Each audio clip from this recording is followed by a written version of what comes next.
Hi guys, it is April from Getting Hooga With It. Today I'm going to be talking to you about Margaret Atwood's book recommendations.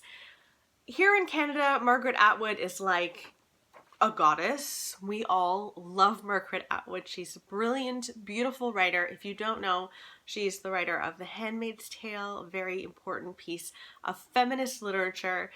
And I wanted to share with you the books that she has recommended. I've got 5 books here for you. Some of them I have loved, some of them have not been for me, but they worked for Margaret Atwood, and so they might work for you. So let's get into it.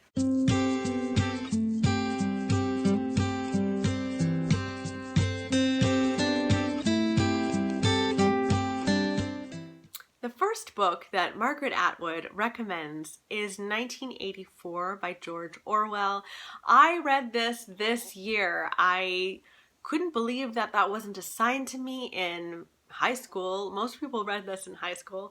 But if you're like me and were assigned, Macbeth instead, now is the time to pick up 1984. 1984 is a dystopian world in which Big Brother is watching, and you cannot do anything really without being watched by your fellow citizens and also cameras. It's a very strange, disturbing, dystopian novel. And it's very dark. So Margaret Atwood says, Orwell became a direct model for me much later in my life, in the real 1984, the year in which I began writing a somewhat different dystopia, The Handmaid's Tale. And you can really see that influence in The Handmaid's Tale, absolutely. But of course, The Handmaid's Tale looks specifically at women and what if women were devoid of any sort of power over themselves, over their bodies, and were just used for childbearing. Very, very disturbing.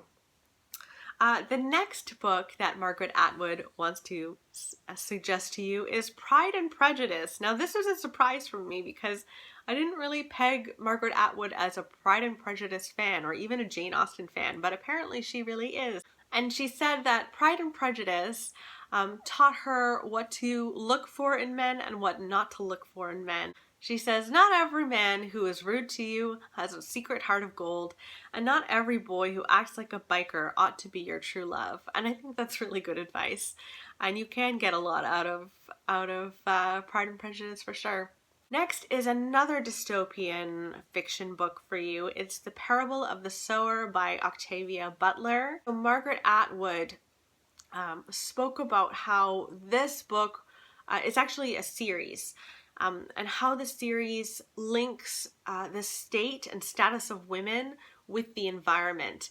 And interestingly enough, Margaret Atwood went on, I think well after this book or this book series was created, and she wrote Oryx and Crake. That's a whole trilogy. Mad Adam is part of that trilogy. In any case, and that is a dystopian world specifically looking at the environment being eradicated and twisted and changed in this horrible way. And so I can also see the Parable of the Sower kind of being influenced for her on that trilogy that she created, which was super interesting to me, and I didn't connect the two before. She also recommends Station 11 by Emily St. John Mandel. I adored this book. It's so poignant. This is a book about a dystopian world again, where much of the world has died. Most people in the world have died from this illness. And we are following this troupe of people who go from town to town, if you can call it that, and play for them. They play music, and they also are actors. So Margaret Atwood says that this book is gripping, tense, dense in detail, cleverly put together. It all fits, finally. So I totally agree with her. I absolutely love this book. If you haven't read Station 11 yet, what in the world are you doing? Go and do it. Okay, and the last book that Margaret Atwood recommends is The Power by Naomi Alderman. Again, another dystopian. She tends to read a lot of that. Or she's just asked her opinion on a lot of dystopian books. I'm not sure which one is which. In this book, we're following a world where women have developed the ability to kill people or inflict extreme pain to men by touch. And the idea is, what would happen if women had physical power that would negate that of men?